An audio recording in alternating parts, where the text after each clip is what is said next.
न 2 बल्कि पूरे 3 दिन की छुट्टियों का ऐलान। वफाकी हुकूमत ने ऐसा फैसला क्यों किया?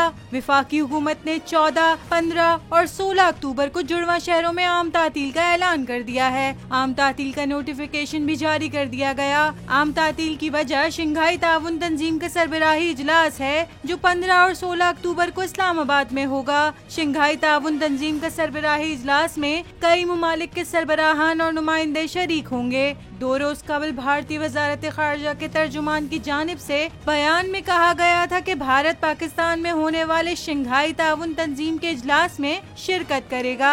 जयशंकर का पाकिस्तान का ये पहला दौरा होगा। SCO समिट के लिए आर्टिकल 245 के तहत इस्लामाबाद में फौज भी तैनात की गई है जो 17 अक्टूबर तक तैनात रहेगी।